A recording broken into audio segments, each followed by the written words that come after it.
Hey guys, what's going on? What's going on? It's your boy Storyteller Jet, and welcome to the That's So Fire Evolution podcast today. And today we have a very, very special treat, and we have the amazing Bryan Dulaney here with us, who's considered the top 1% of marketers around the country by Tony Robbins and Russel Brunson. And I think you have won the most awards through the ClickFunnels community as well. So fantastic. So Bryan, I'm super pumped to have you here in the podcast today.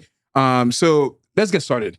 Can you share a little bit about your background and how you become involved in the world of marketing and funnels? Yeah, absolutely, man. Great to be here. I'm looking forward to this conversation. So I started back in 2006. Actually, I was part-time personal trainer working on my master's degree, quite frankly, because I didn't want to go get a job. I'm an entrepreneur at heart. Absolutely, yep.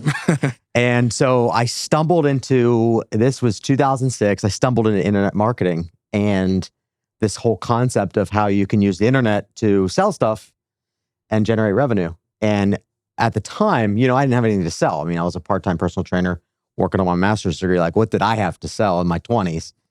So I was attracted to affiliate marketing, which is ultimately just selling other people's stuff and getting commissions for moving their products. Wow. Right? Yeah. So I joined a 30-day challenge and it was $1. So I had to pay $1 to join this thing. And I loved how it was architected because it was built in a way where you watched the video and you did some work. You watched the video and you did some work. And so as you learned, you implemented, and then the goal and objective was to make your first $1 online as an affiliate. Wow. Right? Yeah. And within 7 days of buying my first domain name, I had an email come through that said, "You made a sale." Exclamation point. That's fantastic. And I looked in and it was like, I made $750. What? $750. Wow. So it was a $2,000 sale, which paid me $750 as an affiliate. That's awesome. And I was blown away. I told my roommates, because I had 2 roommates at the time, Danny and Will. And they're like, "Yeah, I believe it when I see it. Hit your bank account." Right? They were super skeptical. Like, "What do you mean you made money on the internet? Someone bought something through you on the internet?" And I was like, "All right, you'll see. And I had to wait 30 days to actually get the commission. But that was the moment when I started thinking, if I did this every day, just once a day, I'd make $250,000 a year. That is far better than any job I'm going to go get. Yeah. Right? So that was my introduction to the world of marketing online. I had no idea how it happened, why it happened. It just happened. And looking back, I would say that it was God's providence moving me into the industry. Because let's rewind it. Let's reverse engineer it for a second. So someone had to search for a keyword. The keyword was butterfly marketing. My website was fitrichlife.com because I was like, oh, it'd be cool to be like fitness and wealth and terrible domain name. So someone had to Google butterfly marketing. They had to see Fit Rich Life and be like, yeah, let me click on this one. And they clicked on that. And then they went to a blog post that was fully scraped. There was no bonuses. It was fully scraped content. I don't think I had an original word on the post, and just had a link to go buy butterfly marketing. That is crazy. Yeah. So that's awesome. God's hand at work, I would say. Yeah, that's one thing that, like, from our conversation together, and obviously that we share, like, our faith and all of that. And I truly believe that all the things that we've accomplished, like, God's hand has been on there too. And now look at you, like, doing so many great things, so many big things. And like, from like a, very humble beginnings from that. So that is fantastic. Yeah, all glory to God for sure. Amen. So what are some of the essential elements and for like a high converting sales funnel? Yeah. That you would, teach somebody watching this video? I would say there's several components, but I would say the main component is the headline. Okay. And that's what I call the narrative or the hook, right? So think about politics, right? Campaigns are run on narratives, and they're usually short and they're usually pithy and they're usually memorable, right? The same goes for marketing. The same goes for funnels. The same goes for... So the very first thing that we test in all of our campaigns is going to be the headlines. Because if the headline is not resonating, then people are not going to opt in, right? So if your opt-in rate's under 20%, like, you probably should change the headline, test some new hooks, right? I've seen it where we change the headline and a few words in the headline change, and we double conversions from say 20 to 40%. Wow. Just for the shifting of a few words in the headline only. That's crazy. Which is crazy. So Yeah. images don't change, videos don't change, copy doesn't change, nothing else changes but the headline. So that is the most, and I would encourage everyone to think about it as a campaign and think about it as a narrative. And that's the first offer you ever make. Wow. Is your headline.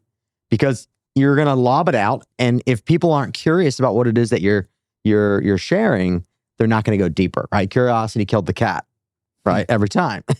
And the same goes for marketing. So if you don't have something that's really curiosity invoking as a hook or headline, you're not going to pull in the right audience. Yeah. Absolutely. Or you're not going to get the opt-in rates that you want. Yeah. Talking about that specifically, what are some tricks and tactics that they can use to make sure that their headlines or their hooks, are done effectively? Yeah. So first things first is understand your market, right? And understand your competitors. Okay.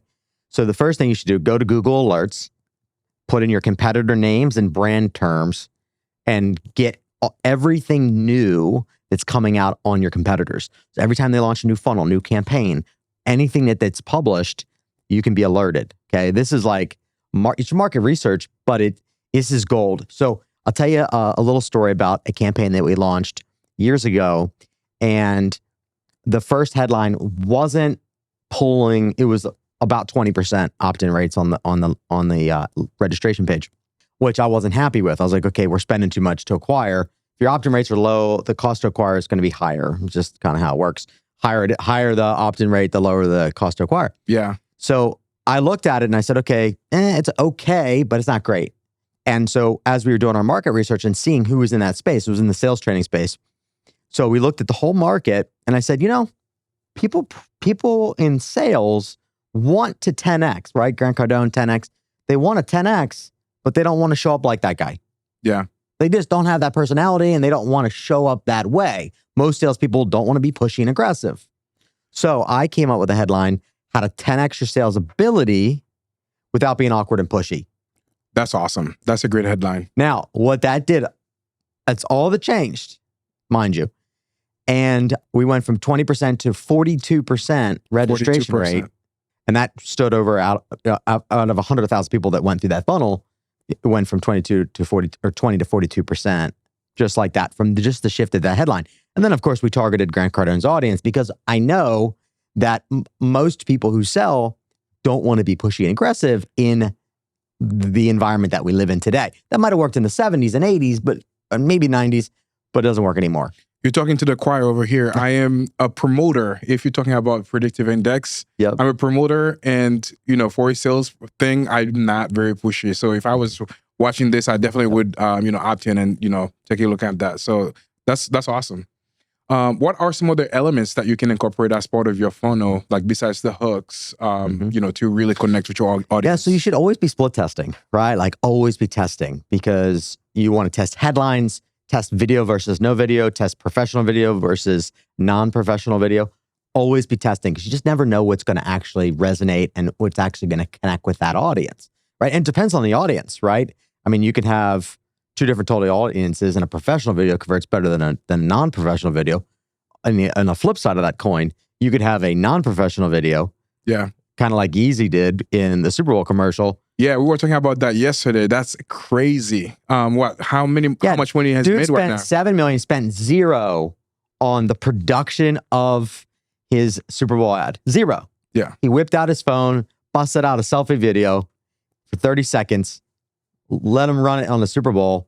Dude spent $7 million on the ad campaign, zero on production quality, and made $19 million in 24 hours. That's crazy. So, starting at a $20 price point. Yeah. Of clothing, right? As a video production company, I always recommend people, use the tools that you have, in your disposal. Like, you don't need to come here. Obviously, we would love for you to come here. Yep. And there is some value to coming here and doing that for sure. For sure. But if budget is an issue or anything like that, it's better to start, pulling your phone out, Yep. Recording, some content and just kind of start posting it. Yeah. And it's a dance, you have to balance, high quality produce, content. Depends on the demographic. Exactly. Like, look at Yeezy's demographic, right? So you got on it. Plus, I'm a big fan of when everyone's zigging, I zag. So, just look at what everyone else is doing and go the other direction.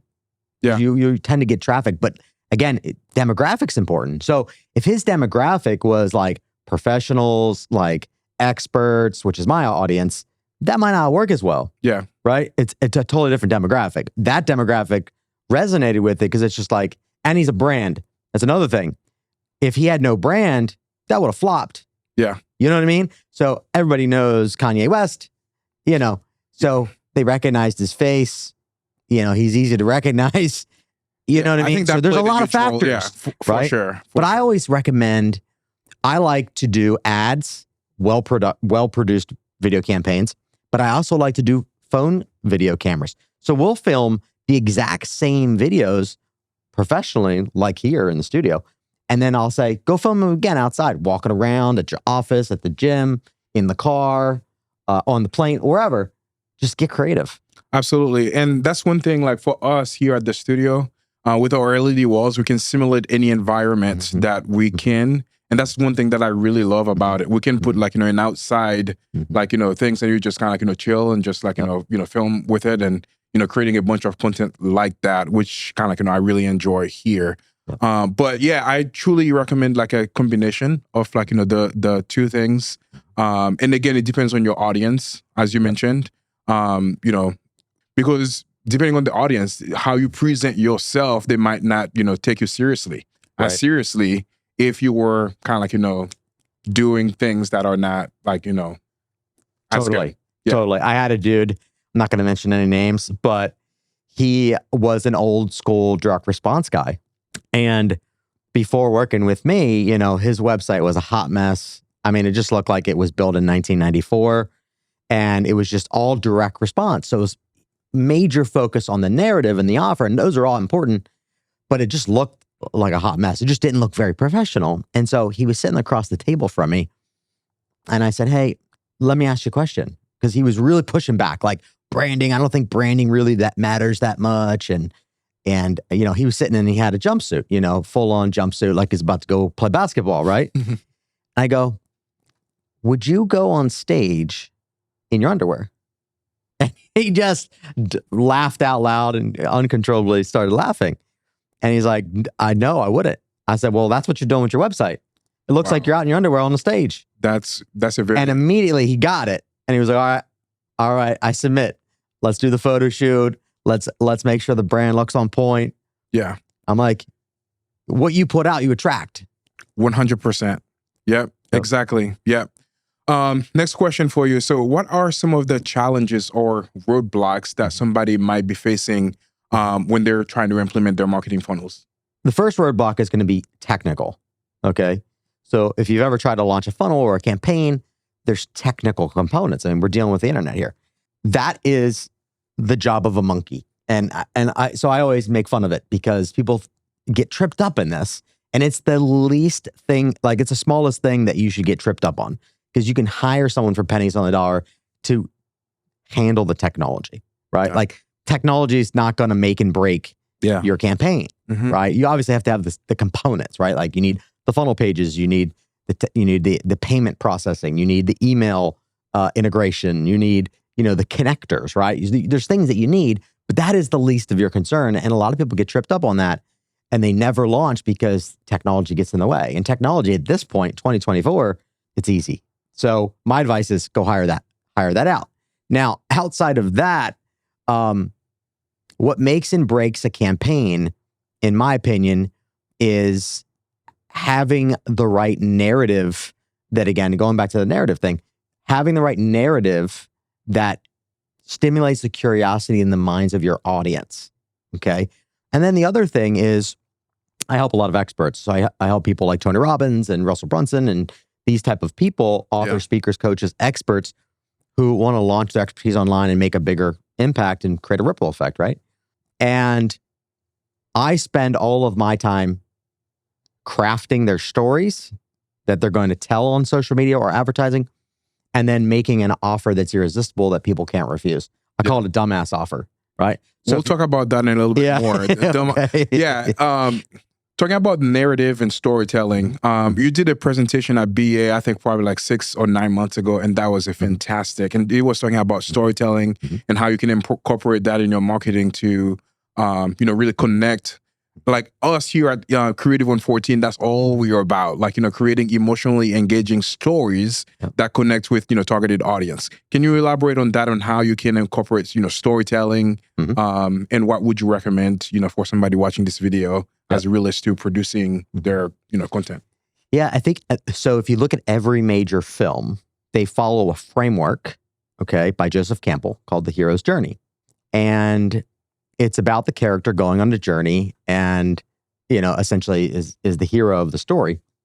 But the point of that story is to help the audience come to a realization that they didn't have before that helps them on their journey get where they're looking to go, to have the success and have the results that they want. And at the end of the day, like, marketing's easy when you just obsess about, okay, my audience is here, I'm over here, I've helped other people get here, and here's the path, here's the framework, here's the systems to getting from where you are to where you want to be. And then demonstrating the life that gives you once you get there. How would their life look like after you've helped them? That's right. So if your audience sees, right, like you're over here talking about, you making tons of money and blah, blah, blah, blah, blah, but you work your face off and you have no life, your audience probably is not going to resonate with that message, because they're like, well, what's the fruit of it, right? At the end of the day, on a deeper level, the deepest level, people want to be loved on the deepest level. If we study Tony Robbins, which we all should, he talks about that, right? The deepest need is, love and connection. But, beyond that, it's, being successful and producing results. Yeah. So. That's awesome. Yeah. Yeah, I don't know if you've used Story Brains in the past and kind of teaching a similar kind of model, and we've used that a ton with our strategies and stuff like that, creating videos, basically walking them through the process. And I think we've had a conversation about that in the past too. What the biggest problems that they're currently facing? What your solutions that you can provide to that problem, and talk about the elevated problem.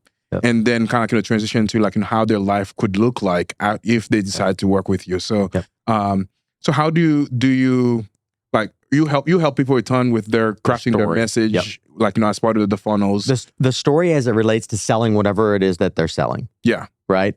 Because the story, if you tell a story in the right way, with you're getting your audience to come to a realization without you slapping them over the head with it. Yeah. People don't like to be slapped over the head with a realization. It's best if they come to the realization or the conclusion themselves. Yeah. And then they want to move forward on their own decision, right? But a simple framework for the main story is the origin story, which is the hero's journey story. Everyone should read the book, The Hero's Journey, because it breaks down the formula in very minute detail. And literally every major film, Lion King, The Matrix, every major Disney film is pretty much, they take that frame and they fit the narrative into that story. And it's just over and over and over. It works that well. That's right? awesome. I mean, look at those movies. I mean, they do hundreds of millions of dollars in revenue because they're captivating. They pull you into that story. Yeah, I think you're going to be running movies for a lot of people here. Now they're going to be watching movies and they're going to be thinking about all these, different elements. And your mind completely changes when you understand the hero's journey and you start watching movies. It shifts. Like, I'm a big movie guy. I love movies. Me too. When I lived in La Jolla, California, I would go to the movies, almost once a week. Wow. Just because I love movies. I love the production value of movies and the storyline and seeing how that hero's journey is played out in the narrative of that was all scripted. It's all thought through. There's, it doesn't just poof magically come into form, right? Yeah. But another framework, so that's a little bit more of an advanced framework. Actually, at BA tomorrow, I'm teaching that framework because I have 45 minutes to teach it, and I don't have 45 minutes now. Fantastic. To go into the details. But another content framework storyline that I like to use a lot is you start with, number one, you start with a hook, okay, or a question. I like to use as a question, right? Then the second component is a powerful statement about you. So my question might be, for example, I like to hit on the pains of my audience. Yep. Right. So make a list of all the pains that your audience has on their journey to getting where they want to go in life or business. And so you can come up with easily a list of 10, if not 100 problems. If you truly understand your audience and where they are in their journey, right? Yeah. Then you understand their pains. So my audience, they do webinars, they do challenges, they launch campaigns, they write books, they publish books, they do these things, right? So let's take webinars, for example. So my question might be, are you having trouble getting people to sign up for your webinar, or are you paying too much to acquire webinar registrations? That's component number one of this framework, okay? Number two is powerful statement about me, right? Or powerful statement about you. And so mine is, hey, Bryan Dulaney, top 1% of all marketers, phone marketers in the world. At least that's what Tony Robbins says about me, right? That's awesome. Yeah. So that's the boom. If I was New York Times bestselling author, I would say that there, right? Yeah. And I would still say the Tony one because that one's a great endorsement. Thank you, Tony. But then we go into the next frame of the conversation, which is the actual content. And that's the gold. And this is one that people are reserved about. They feel like if they give away their best material, that for some reason people aren't going to give them more money, or they're not going to hire them, or not going to pay for whatever it is that they sell, whether it's products or services, right? That's the wrong thinking, right? We want to be associated with value, 100%. right? I call it earning the right to make an offer, okay? So if you earn the right to make an offer, you never feel like you're pushy, salesy, or just pitching people on stuff, right? Like that's again kind of an icky feeling. Yeah. Right. Nobody wants to be like a pitchman, right? Most people don't want to be pitchmen. Like most people don't, right? I would study pitchmen because they're really smart at what they do, but most people don't want to be that. You know, in the thousands of people that I've talked to, they don't want to be pushy, aggressive. They don't want to be like that guy, right? 100%. And women naturally are not that way, but there's a few women like that. You know, in our world. So you earn the right to make an offer by giving actual good value, right? Yeah. And one thing I'd like to tell the people too is like, you know, the people that educate their followings and that gives is the ones that really dominate the market. Because like when the next time they're thinking about like, you know, buying, you know, signing up for the classes for the webinar or, you know, buying something, who are they going to be thinking? Like the person that is pushing them to buy or the person that actually was providing as much value, you know, to them before, exactly. You know. Exactly. It's about building trust, building connection. And trust I and always say, do what you would do in real life, right? Like this whole internet game, you know, it's a game, the way I look at it. And if you do what you would do in normal life with real humans and just do it on the internet, it's easy. You know, people like to make it too difficult. So you share. So the third component is you share actual gold. And then the fourth component is you have a call to action. You move them to do something, right? Whether it's get a book or whether it's to request a quote or whether it's to join your free webinar or challenge or whatever it might be, but you have a call to action. Now, the slight differentiation of how this plays out is if let's say you have 3 tips, like let's say if I had 3 tips to double your webinar registration rates and drop your lead acquisition rates in half, then I might give a tip and do a call to action, give a tip, do a call to action, give a tip, give a call to action.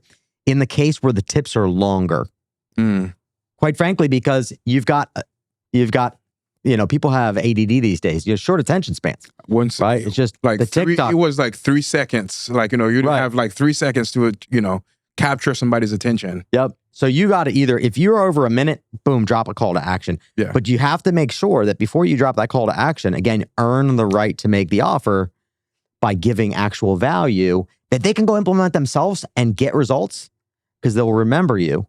If you give them suggestions, tips and strategies or tactics that work for them, they're going to remember you and they're going to come back and be like, what does that guy have to say about the next thing that I'm going through? Because they're on a journey, they're climbing a mountain. I always, relate this to climbing a mountain. Like you're an expert when you've climbed a mountain and other people are starting and they've never climbed the mountain before.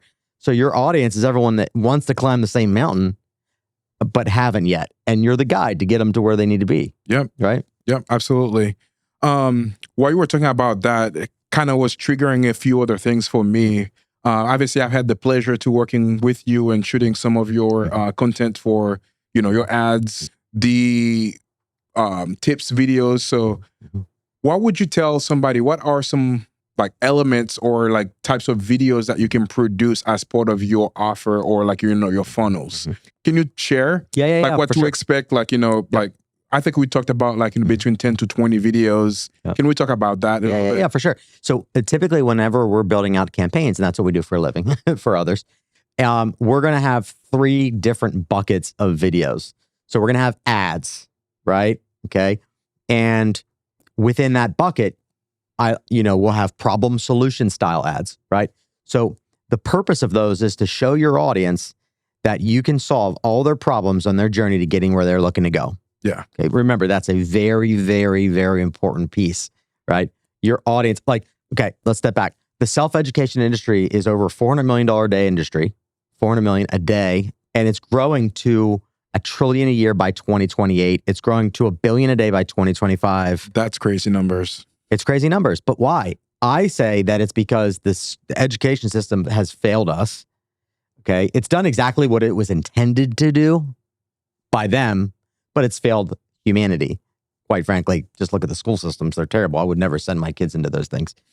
That's why we homeschool, right? Because I'm not going to send my kids to slaughter. That's not happening. But why? Okay. If the traditional path worked, go to school, get a job, retire when you're 65, maybe. Now it's 70, right? Like, I don't know who signed up for that idea. That sounds like a bad plan. Unless you're a doctor or neurosurgeon. Okay, you got to go to school. You got to get some degrees. You got to get some doctorate degrees. You need to go through that path. But most people don't need to go through that path. Yeah. Okay. So the world's waking up that if they want the results in their life that others have, just go find someone who's got the results and he can shortcut the process. Yeah. Right? Go hire a mentor. The thing that helped me break through to figuring out how to create predictability in this whole world of internet marketing, right? Remember the first sale I made, $750? Yeah. Had no clue. It was like a stroke of luck to me. Like, I had no idea what happened. And I went on a rampage, like, okay, I got to figure out how to reproduce this every day, every hour, like as many times as humanly possible, right? So I started buying courses and going to events, and I did everything that I knew I could do. And then it dawned on me, I didn't get my secondary black belt in Taekwondo by watching YouTube videos. Yeah. That's kind of ridiculous, right? Like, I'm not in my room by myself watching YouTube videos as my sensei is like training me on how to get my secondary. No, I went to the dojo 3 times a week. Yeah. And got, pummeled and went through that discipline that it took to get my first degree black belt. And then it took me another couple of years to get my second degree black belt. Wow. I hired a sensei, right? So I was like, you know what? I probably should just find someone who is where I want to be in life and find a way to pay them. And I did that. And everything changed. Now, this guy didn't even have a coaching program. I basically begged it out of him. That's awesome. And I was like, dude, whatever it takes. Mind you, I was a broke college student making $15 an hour part-time working on my master's degree. I was still at that stage. And I found a guy, multiple 6 figures a month, okay, crushing it, big family, living in Australia at the time. I was like, dude, can you just coach me? Like, just tell me what to do and I'll do it. Like, I'm an action guy. Like, I take action. My tagline for years was take action and get results, because that's how you get results. You either take action or you hire smart people to take action for you. Yeah. It's the only way. You can't just consume and not act. Yeah. Who not Otherwise, how? you're not getting. That's right. Yeah. Who not how? It's That's right. But amazing book. Don't solely focus on like, hey, I'm doing like 50 million things, but finding that one person that can help you elevate and kind of like, get to the next stage in life. But one thing I wanted to ask you while you were talking about college education and all of that, are you using what you learned in college? I know you said you went to get your master's degree and all of that. Are you currently using what you've went to school for? No. So funny enough is, well, technically the entrepreneurship category, yes. Yeah. But I went to school for marketing, minor practically in biblical studies, pastoral studies, that type of thing. It took me 6 years because I transferred a bunch of times. And that's a whole nother story for another time. But I would say no. I'm not using any of it because it was all textbook. And I actually, as I was on my journey of figuring out how to market online and how to sell online, once I cracked the code, which was right after I hired my mentor, I made $20,000 in 3 days, $10,000 in commissions with a $500 ad budget on Google Ads at the time. that was when the light bulb went off for me that I made more than my teachers who I'm learning for to get my master's degree in 3 days than they make all month, sometimes more than a month. They're not even getting paid that. So why am I continuing to pay them $25,000 a year to learn from them when they're not at the level that I want to be at? Yeah. And I dropped it like a hot potato because I was like, this doesn't make any sense. Now I considered I was already at the point where I was like, they had to write papers and do these things. And I started outsourcing them to India and other places. $250, you can outsource paper. I was like, you know what? Maybe I should just finish my master's degree and outsource the whole thing. That would be an awesome story. Yeah. And maybe I'll finish it that way. Just for fun. Yeah. I went to school for finance. Okay. Yeah. Oh, wow. Yeah. Totally different. Totally different. Like I went to school for finance because I love the numbers and doing all of that. My first job was really like providing loans to like, businesses, which I truly enjoyed. But right now, like completely different, like, in media and, creative studio stuff, which is kind of like, two different things, like, totally. two different brains. Totally. Like, yeah, totally different. From right brain to left brain. Yeah, but I absolutely love creative. And even when I was, going through school, I was like still very interested in doing that on the side, helping nonprofit organizations, Nice. like, raise money, with using storytelling, Nice, and all of this fun stuff. So yeah, it's very interesting that like even you and I are not utilizing truly what we went to school for. Totally. But totally. I can see some value in that because that kind of like really taught me some other Totally. I mean, met some cool skills. people and great friendships, and definitely developed as a man, through that time. Absolutely. So it was I went through it. I don't know that I would do it again. Sitting at this side, on this side of it, you spent over $150,000. Feels like it was flushed down the toilet. But I realized that I was never going to get paid 6 figures or multiple 6 figures coming out of college. Yeah. Like, what am I going to make? $50,000 a year, $60,000 a year? Like, how long is it going to take me to make $1 million a year? I'm probably not going to get a position that's going to pay me $1 million a year out of college. Like, well, then the job route that isn't the path for me. Yeah. I got to figure out how to be an entrepreneur. Absolutely. But I grew up in an entrepreneur family. My dad was an entrepreneur. My great grandfather was an inventor. Wow. I started selling Jolly Ranchers when I was in 3rd grade. So I'm an entrepreneur. Yeah, through and through. I used to sell like, those like little sparkle thing that you light up in just like in like December. I think they call it fireworks. Not fireworks. It's just like a little stick. Yeah. In Haiti. Like I'm originally from Haiti, born and raised. So I would buy those in packed and basically sell them to the kids in the neighborhood. Nice. I guess like that was when the entrepreneur spirit, and my parents are like entrepreneurs as well. My mom is a nurse by trade. She worked in a nurse, but she had a convenience store like that she was like, using after that. And my dad like, ran, multiple different businesses back in Haiti. So yeah, pretty cool. Let's go back to the DAO. Yep. Let's talk about that. Absolutely. So I called a DAO, a DAO, a dumbass offer. And what that means is that when your audience is presented with an offer to buy whatever it is you sell, product, services, doesn't matter, low ticket, high ticket, doesn't matter, it needs to be a dumbass offer, meaning, that they come to the conclusion that I got to be a dumbass to say no, right? Like, have you ever had that offer where you hear the offer and you're like ripping out your credit card to buy? I remember the first time I ever did this was at a real estate conference. It was up in New York. It was called Real Estate Wealth Expo. And this is before my internet marketing days, actually. And I was trying to figure out how can I create wealth outside of my education, outside of a job. Like, how can I just go create wealth, right? And so I went to these real estate education seminars, and a guy was presenting, adding value, sharing story, and then he made an offer. And it was an irresistible offer. It was like a $5,000 offer, and he had bonuses, and he had fast action bonuses, and the first 50 people to buy now would get this special thing. I don't remember what it was. This was back in like 2005. And I remember sitting there, and I, ran to the back of the room, was ripping out my credit card, was filling out the form as fast as I could. And that was a dumbass offer, right? Like, it was such a dumbass offer that I got out of my seat and ran to the back of the room to buy this thing for $5,000 on a credit card I didn't have. I didn't have the cash. Wow. Like, I'm not a trust fund baby. I made my own way. And so that's a dumbass offer, is when people can't live without whatever it is that you have to offer. I like to help people think about how can you create that for yourself, right? And in my world, when I create an offer, I'm looking at 3 buckets. You've got your core offer, okay? Bonuses, which are ultimately there to obliterate any objections people have about the main offer, because the main offer should sell at the price point, okay, of whatever it is that you're going to sell your bundle of stuff for. Mm-hmm. Make sense? Yeah. So your core offer should stand alone. You should be able to sell that. So let's say I have a core offer. It's my signature system for launching funnels, building campaigns, doing this type of stuff online. It's $1,000 offer. Okay. My core offer is a community, a welcome package that we send in the mail, and 8 weeks of mentorship. Okay. That's my core offer. Okay. Then you have bonuses. I've got like 5 bonuses. And then you have fast action bonuses, which is limited in number and time.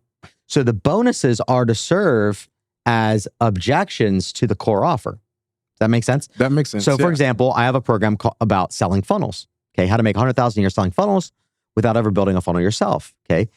And so that's the core offer. And that core offer, when we launched it, had 10 weeks of training, of coaching, of mentorship, of content, right? Well, a bonus was our 8-step funnel selling script. So you could listen and you could learn and you could model a successful conversation and just use this script. Because the objection is, well, great, Bryan, you're going to teach me how to sell funnels, but like, I don't know what to say on the phone. Yeah. So a bonus is to obliterate objections. Interesting. That makes sense? Yeah. And then the fast action bonus is to pull people over the fence and get them running to the back of the room to buy. Yeah, I see that a lot on like when I'm going through funnels, like you have 5 minutes to sign up for it, and there's a special price, and obviously the thing that they're providing is very valuable, and I don't want to after the fact be very regretful for not taking action, because it's value. There is value there, and I would definitely feel like dumbass not to do that. So it's kind of very interesting to hearing and some of the ideas like behind that specifically. That's really cool. And the other thing about it is that you want to get the value of it to 10 times the price of that you're asking for, at least 10 times. So think about it. If I have a package of, you're going to get this and you're going to get this, and there's 13 things in the thing you're going to get, and it has a $10,000 value, and I'm asking you to part with $1,000, that's a no-brainer, right? Yeah. Okay. So that's where you want to get to. But you want to make sure that your bonuses are valuable, and not the perceived value has to be high. And that's all in your copy and how you position it with benefits, with basically a benefit loaded feature statement. So example, people will talk about, you're going to get private access to a community, and you're going to get 8 weeks of training. That's great. That's features. Like, people don't buy features. They buy what it's going to do for them. Absolutely. I like to say that a lot of the time. People don't buy what you do, but they're going to be buying the result of what they're going to be, getting from it. Right. Like, how their life would be transformed as a result of working with you. And that's a key. So that is a absolute key to selling, is getting crystal clear about where you can help your people get to. So in my program, I have a $1,000 offer. I'm very clear. You're going to launch one funnel and one offer within 60 days or less. And when you do that, I then incentivize it. Then when you do that, we will honor you by being someone who takes action and promote you to our email database of more than 250,000 people. Okay? Awesome. So I'm making it even better, right? So it's the focus: launch one funnel, launch one offer, very clear, right? The objective is always to make 7 to 8 figures in revenue. Like, that's kind of a given with me and my audience and my narrative. Like, everyone wants to build a 2-comma club or a 7-figure campaign, right? Yeah. So we're starting with that premise, right? Like, we're building and launching one funnel, one offer, so we can get to the place where we're making that 7 to 8 figures in revenue, $1 million to $10 million in revenue or more, and then serving people on a greater level to get where they're looking to go, right? So the key here is your offer needs to be crystal clear that you can help them get where they're looking to go. And first, you have to know where it is they want to be and go. Remember, your job is to bridge the gap from where they are to where they want to be. That's fire. Yeah. That's awesome. So we have a few more questions over here. So obviously you've written multiple books. Obviously we have one of them over here, The Entrepreneur and Evangelist. There's another one. I think you probably launched maybe like 6 or 9 months ago or whatever. Can you talk about them for a little bit? Yeah. So I've got this book. It's my first book. I was inspired to write it. God gave me the vision for it in 2005. And I don't know about you, if you've ever been like inspired to write a book and then have had angst about writing it, but like just can't sit down to write the thing. So I eventually published this in 2019. Took me a little while.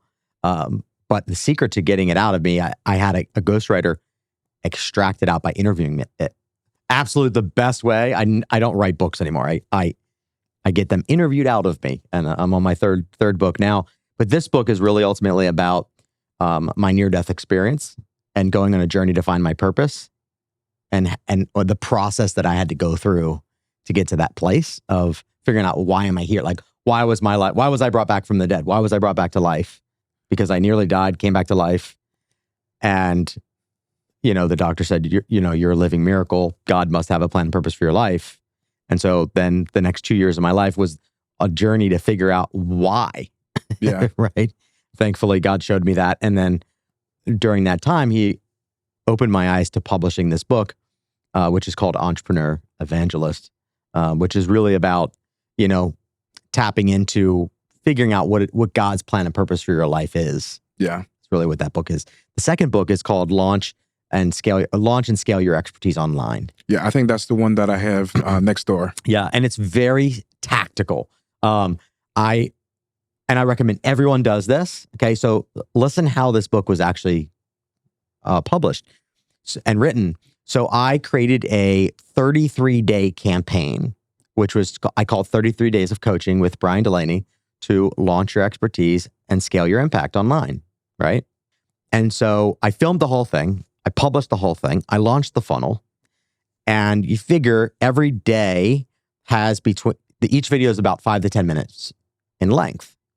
But what I did is I took there's about 11 of those 33 days that are very tactical. Like if you're going to launch your expertise on the internet, you need to know who you serve. That's one day. You need to know what you sell. You need to know how you sell it. You need to know how you scale your profitability, right? Like these are core things. You have to figure it out. You need to have clarity and confidence around those areas. So in this campaign, it's videos because videos connect better, right? That's why we're in the studio doing videos, right? So you can connect more than you can with just written text, right? Or even just audio. So I published that and I sprinkled in the 11 major components to launching and scaling your expertise online. And then I filled the rest in with stories on my journey, right? So I talk about, masterminding with Tony Robbins privately in Fiji and the value that I got from getting Tony's brain on my business. Yeah. That's one video.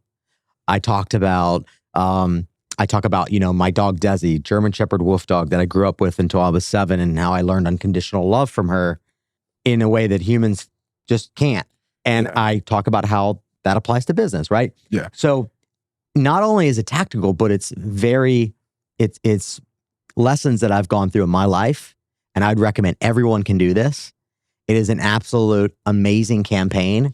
For me, it spits out $100,000 clients all the time. Yeah. So I recommend it for everyone to do something like this. And this is something even deeper. And that's from the conversation that I've had with you. That exercise is so powerful because that can help you create tons of content online. Like just kind of going back and thinking about all the major moments in your life that has impacted you and how that's gonna help you even like push forward in the future and kind of document that. And those can be content that you can actually post on social media and connecting with your people that follows you and all of that. So yeah, people don't want to just hear about your tactics and strategies. They want to know that you're an actual human that's like them.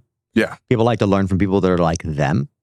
And so I call it timeline content. And so go back through your life and take inventory. It's actually a really fun exercise and it's really just freeing. It's almost like when your closet gets really like just messy and you finally go and I'm going to clean this thing. All right, let's get this thing organized. And you organize it and you feel great, right? It has the same effect. So just go through your life back to as far as you can remember And even if you have to talk to your parents about it, Yeah. your family, talk to them about it, right? And talk about like, I go back to my German Shepherd wolf dog, and I go back to my great grandfather and my grandma and my dad and my mom, like friends that I grew up with, my sensei in martial arts, right? Like there's probably more than you think Mhm. that you could extract. And most people at first glance would be like, well, I don't know how that story about my dog makes any relevant sense. I promise you, you can figure out a way to tie it in, just like I did with my dog Desi and unconditional love, and how we should really treat our customers that Yeah. way too, right? Yeah. That's There's awesome. always a way to spin it in, and you'll create just such a deeper connection with your audience than you could by just getting on and talking about tactics and strategies. Tactics and strategies are great. That's how you earn the right to make an offer, by giving people the goods to get where they're looking to go on their journey. But beyond that, people want to connect with you on a deeper level and know the things that you enjoy, right? Yeah. I talk about fishing. I love fishing. It has nothing to do with funnels and marketing and selling on the internet, right? But it actually has a lot to do with it. If you're a fisherman, you know exactly what I mean. There's a lot to do with fishing. You can analogize fishing. I mean, I'm going to launch a whole campaign on fishing because it's so connected to what you need to do on the internet to land fish Yeah. in your boat. Yeah. So there you have it. If you're looking to produce tons of content, for social media, think about like, the tips, the tricks, and the stuff that you can teach your people that provides value to them, but also kind of like, go deep into like, the past, and kind of like, finding really great nuggets that you can share, that you can tie back to the business to kind of really help you connect on a deeper level with your customers. Here's something else I recommend that just came to me. I typically, when I launch a campaign for a client, right, where they're going to be advertising on Facebook or Instagram or LinkedIn or YouTube or whatever platform they might be pushing traffic through, I recommend that they go live for 30 days. Add value, tell a story, move people into doing something, getting a book, joining your webinar, joining your challenge, something. You always want to move them somewhere else after you have added value and shared wisdom. Every client that does it it's a list building exercise, right? But it's also getting into the cadence of being behind a camera and sharing value and adding value. Most people that haven't launched a campaign just don't understand, like, it's different when you're behind a camera. Yeah. It's different. It's just not normal. Like, I don't know about you, but it's not normal. Like my videos in the beginning, they were terrible. I mean, they were rough. Some of them are still out there. They were brutal. I personally love being on the other side of the camera, but like I'm making it a point and a purpose for me to kind of be on the other side over here to kind of providing value and connecting more with other people, and hosting a podcast to learn from amazing people like you as well. So yeah, that's a really great idea. Just like going live and trying to kind of get in the habit of like, being on the other side of the cameras. Right. So you can connect more with just your add audience. value, share a story, and move people on to wherever you want them to go. Right. It's really that simple. Think about it. And so you got to think about it, right? You got to map it out, plan it. I did one when I launched a campaign called my first Willy Wonka campaign, Free Golden Ticket 1.0. I went live for 30 days. And I was like, you know what? I'm going to go live 7 a.m. Pacific every day. I'm going to add value, and I'm going to move people to buy my free golden ticket for $9.95, right? And I was shocked. I had people literally sending me $100 gift cards. I'd go to an event and they'd show up and they give me gifts because I added so much value for free. They were like, they felt compelled to pay me by giving me gifts. That's awesome. That's when you know you're doing it right. When your audience is giving you gifts because they got so much value for free that they didn't have to give you anything for, that they'll start buying you gifts and giving you things out of the blue. That's when you know you're doing something right. That's awesome. Yeah. Can you provide some examples of actionable strategies that businesses can use to increase traffic and engagement with their marketing funnels? Increase traffic. Well, before traffic comes the funnel, and before the funnel comes the offer.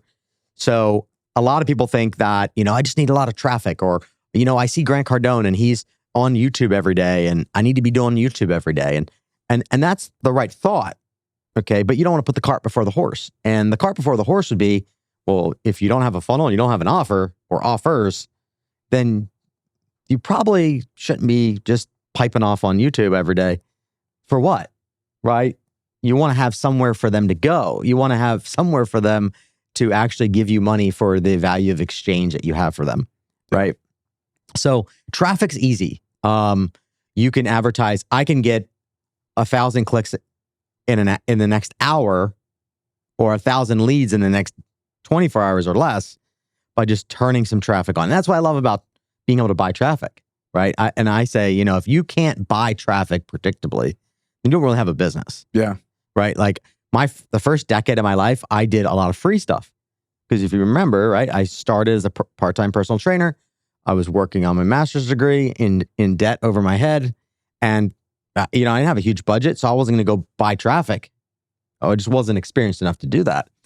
And so I relied on a lot of free traffic until, Google changed their algorithms and wiped out 1,000 of our websites in 10 days. Wow. Thousands of your websites. 1,000 websites in 10 days. Boom. Oh, poof. Gone. And that was the moment I said, you know what? I'm never going to rely on free traffic again. I'm going to go figure out and master paid traffic so I can flip a switch whenever I want, right? I can flip the switch on when I want more business. I can flip it off and go off to Hawaii for a month or two with my family when I want as well, right? And that's a good place to be. That's the place you want to be in. So I wouldn't, if you want to get more traffic, go to the major platforms, right? Facebook, Instagram, YouTube. There alone, you can probably spend $40,000 or $50,000 a day. So if your budget's not $40,000, $50,000 a day, they just start there. Facebook, Instagram. But the campaigns that you create and launch, it's attraction marketing. So you have to put out narratives, offers that pull people to you, right? And that's the beauty of them, right? But you have to get good at sending out stories and adding value and then moving people to you. That's awesome. Yeah. Well, thanks for sharing that. So I keep looking at your ring over there. Yeah. Fantastic. Show it to the people over here. Yeah. Did you win a Super Bowl or something? No. I always get that. I always get that but question. I know this is the, click, funnel like ring. Can you talk about that and, you obviously winning that and. Yeah. So this is an award that ClickFunnels gives out for generating 10 million through a funnel, okay, using their platform. And they've created an amazing brand. Russel, Brunson, friend, and ClickFunnels, I've supported them over the years. I've sent them thousands of customers because it's a great platform. But more importantly than that, it's a great culture, a community, and movement. And the ring ultimately is for generating over 10 million through a funnel. But they created this award system, and it was on the back of network marketing companies. And network marketing companies do a great job of honoring leadership and honoring those who are excelling through the ranks, right? Like network marketing companies just do a good job at that. They have to, they have to do that. So Russell thought, it'd be cool to have awards and celebrate those who are earning, different levels of achievement. And so they created a $1 million award. And, and you've won like 10 of those. And I've won, a ton of those. And then they've got the $10 million award. And then they've got the $25 million award. And then the 50, the 75, the 100. And then they've got another award that's really cool. It's when you've given $1 million away to your favorite charities, right? Wow, so it's the contribution award, right? It's the legacy award, if you will. And so I just love that whole award system that they've created. And, it goes to show, ClickFunnels got close to $1 billion evaluation, and Russell didn't sell it. He had the opportunity to sell it, but he said, I want to keep growing this thing and getting the valuation past $1 billion. That's his objective. And so this is a recognition for, really ultimately producing results. That's awesome. How do you feel about being the most award-winning part of the ClickFunnels community? Mm-hmm. How do you feel about that? Yeah, it feels great, right? When you do something for 17 years, that's now going on 18 years for me. Making money is easy, right? It's like, I remember my first million was hard. It's like, man, it was out a mountain to climb. Mm-hmm. But then the second million, the third million, the fourth million, the fifth, it just becomes easy. And at this point, my record is $1 million in less than an hour. That's awesome. It just, once you figure it out, you've got a formula, you can reproduce it, right? And that's how we've won more awards than anyone in the community, is because we dial in our selling frameworks on the internet and off the internet. And I call that the dance of selling.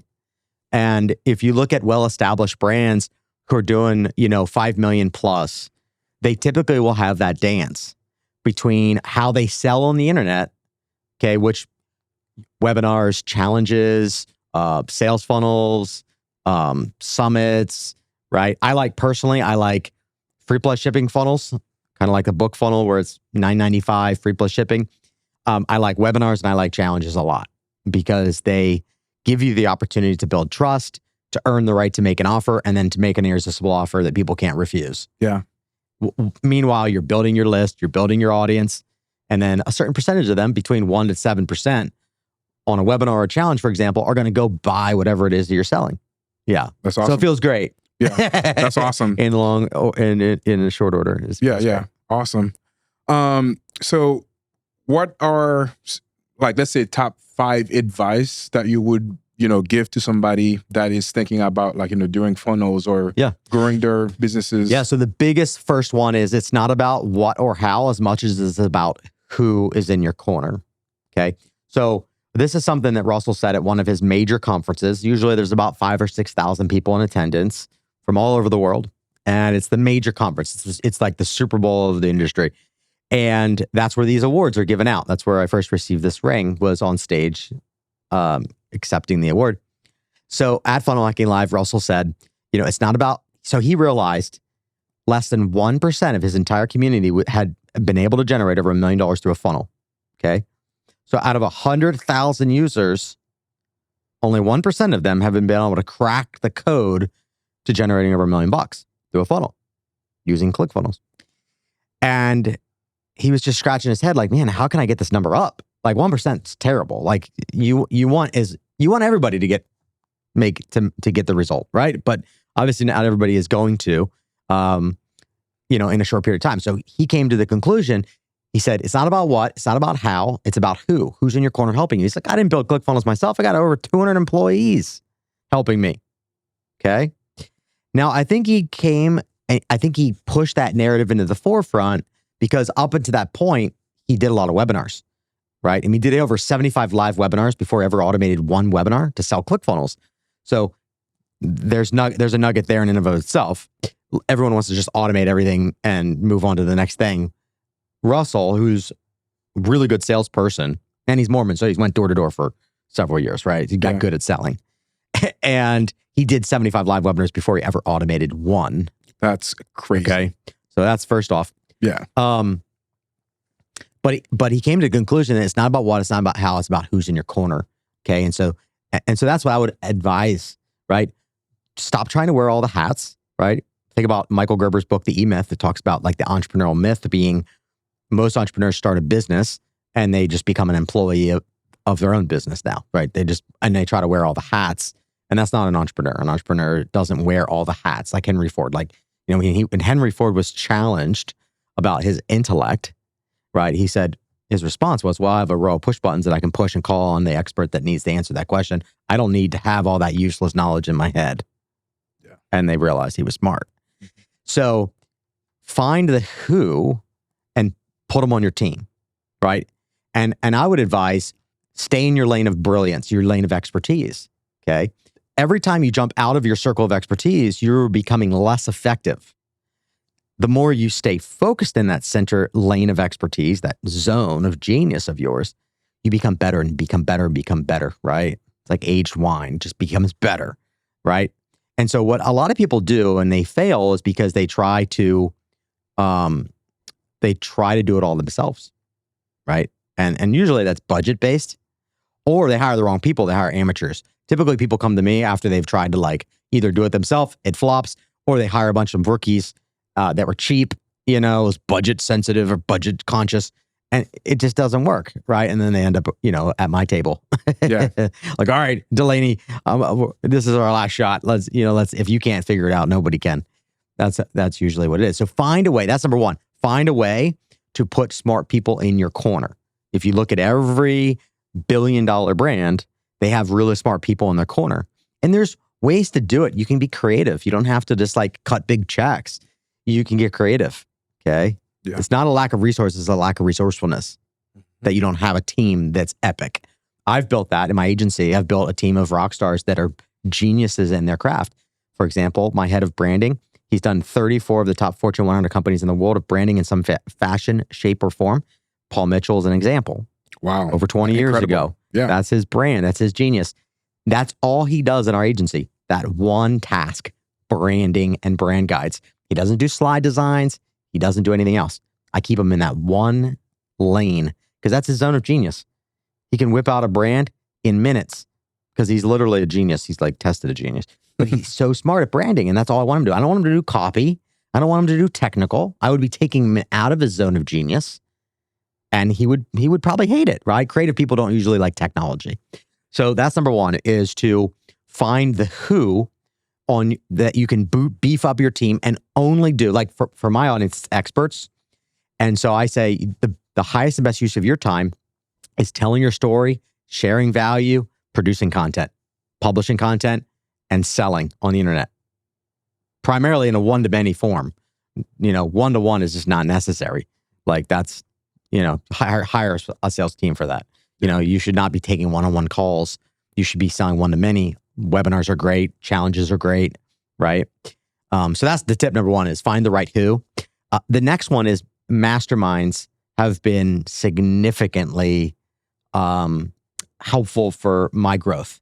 And everyone who's hit high levels of achievement, 10 million plus, are in a mastermind at least one mastermind, if not more. Yeah. And this is how I got to meet you. And that's how we met. Yeah, right. Absolutely. So the beautiful thing about masterminds is the people that are in the room that you can collaborate with, like we are.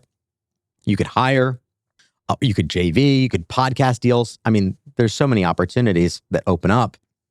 But what I love about masterminds is you're already entering a room that's been curated of people that are already playing the game at a high level. Mm-hmm. So, with BA, Board of Advisors, I'm not guessing, are these people just starting, or are they already experienced? I already know that because they're in the room, they wouldn't be able to cut a check for $30K if they didn't have a business that actually produced value and revenue and results for others. They wouldn't have got in the room in the first place. So that would be another key, is find the right mastermind community. To be in, the right community. Yeah. Right. Because it can just catapult, it can 10x your. I remember a mastermind that I joined. It was a $25,000 group. And this was back in like 2015 or 2016. And I got an idea, and listen how simple it is. I had an idea for a webinar. Okay.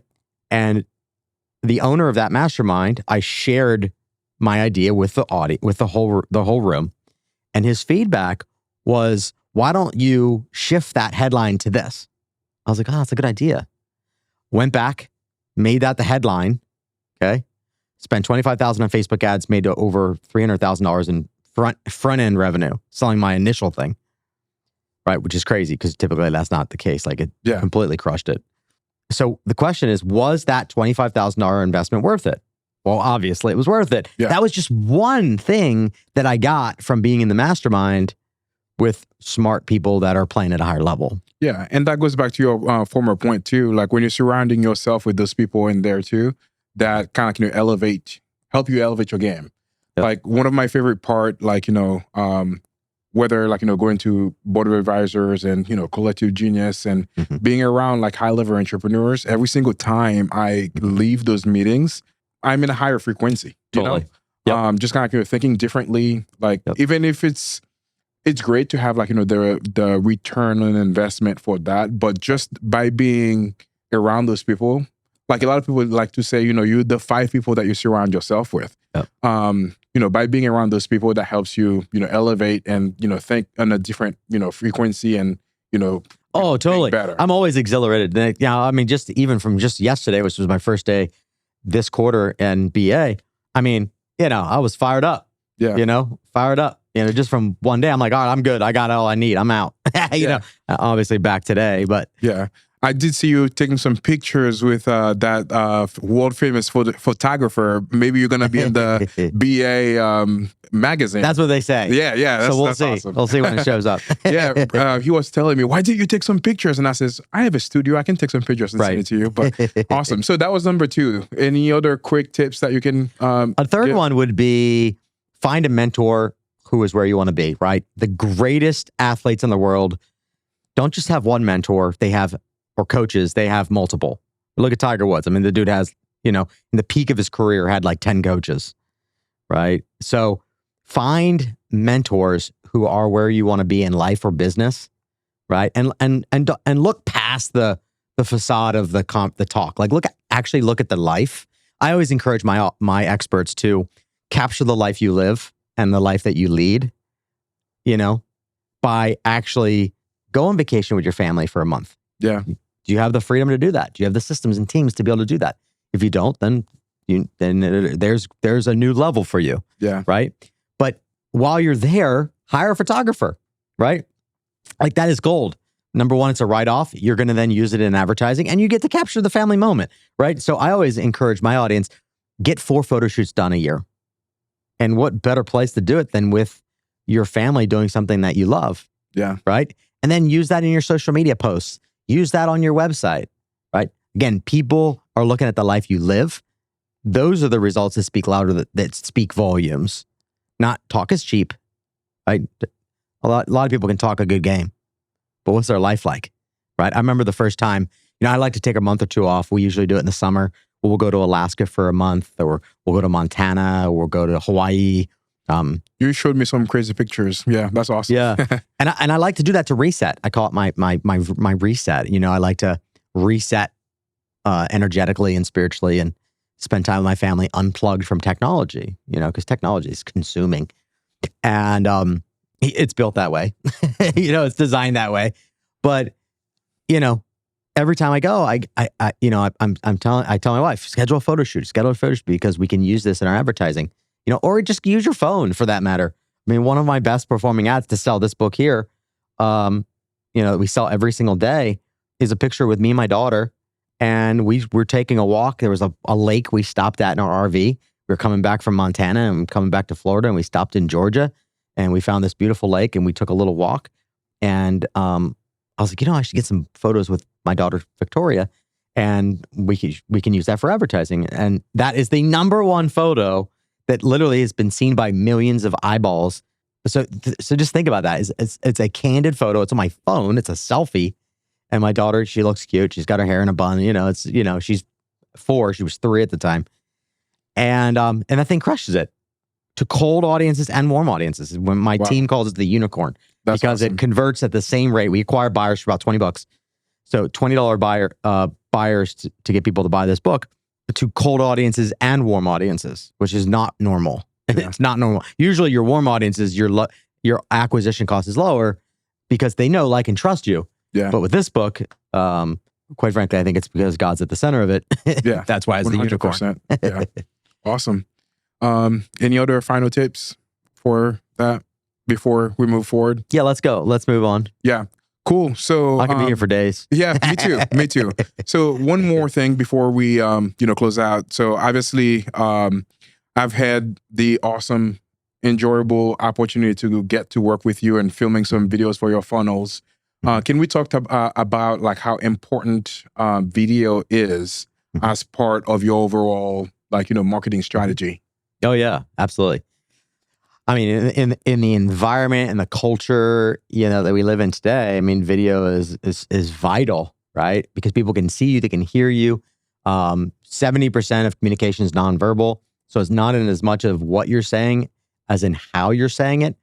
Now, I will when I am creating campaigns for clients and funnels and landing pages and all these things and ads, I mean, we're scripting them all out, but it's not as much about what you say as about how you say it, given that 70% of communication is nonverbal. And I find myself coaching my clients a lot on how they are saying what they're saying versus just what they're saying. What they're saying is fairly easy at this point in my career because I've got a frameworks, right? Yeah. But it's how do you show up? How are you communicating with your audience? right? Do you have confidence? Are you clear? Are you certain, right? Those things matter, especially in selling.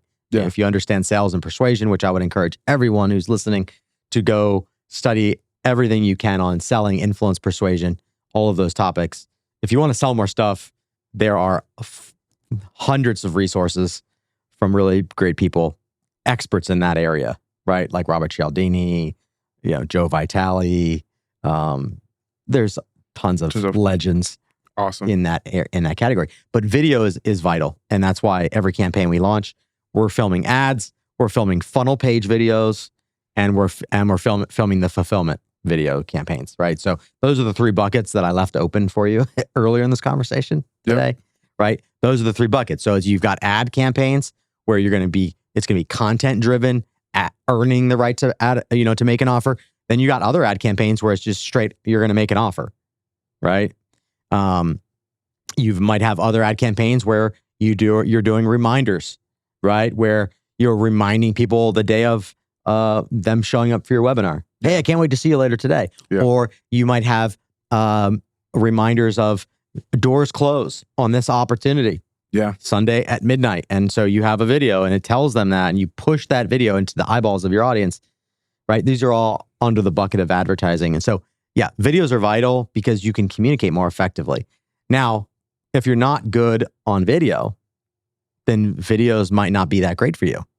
So it's definitely something that you're not going to be good at when you start. Like, no one's born great on camera. That's what I was gonna say.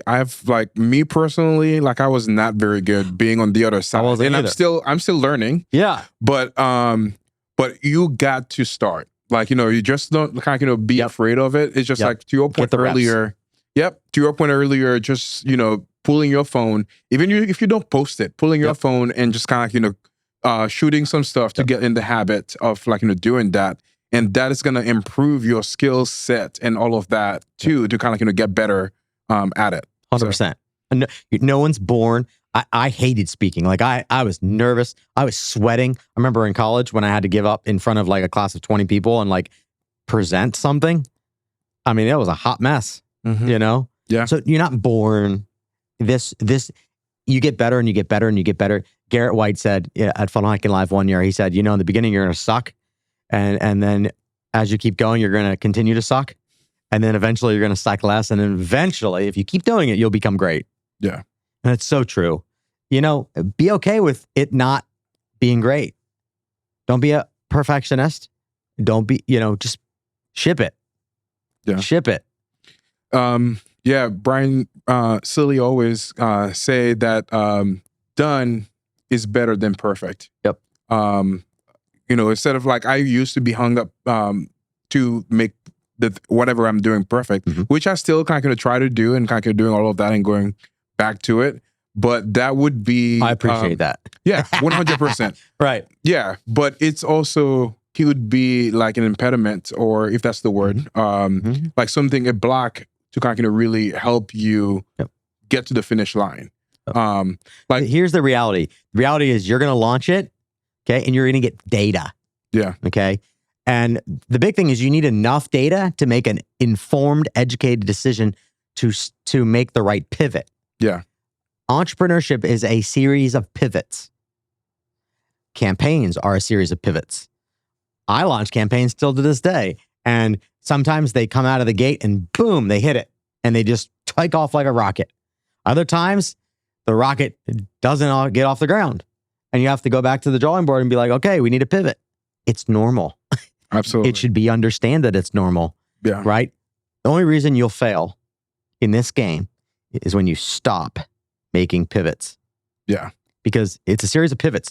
And I don't know if it's going to take you one pivot to figure it out and crack the code to be able to launch your campaign to 7 figures or more, or if it's going to take 100 pivots. But I can guarantee you this, if you take yourself out of the game and stop pivoting, then failure becomes final. Yeah. It doesn't have to be. You just have to understand that you need to pivot and then pivot and pivot. And it helps, when you have smart people on your team who know how to make the right pivots. Absolutely. Otherwise, you're not going to necessarily know what pivots to make. That's why we go back to, who's in your corner. 100%. That's why it's important. That's why that's important. Cool. Yeah. Anything else that you would like to share?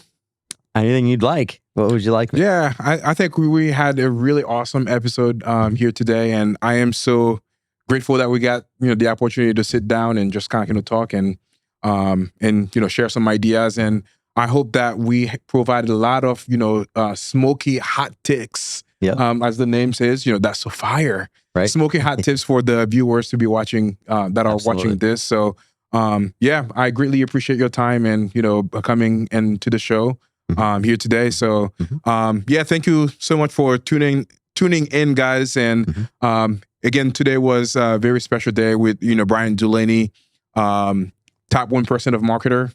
The first episode. The very first episode right. here at the studio. So we're memorializing the first episode and many more to come. And many more to come. Yeah, absolutely.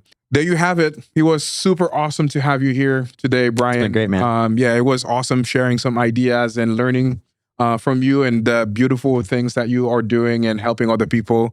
And also to be here on the very, very first episode of That's So Fire Evolution Podcast. And I really hope that you are able to get some smoking hot tips here that you can immediately implement in your business.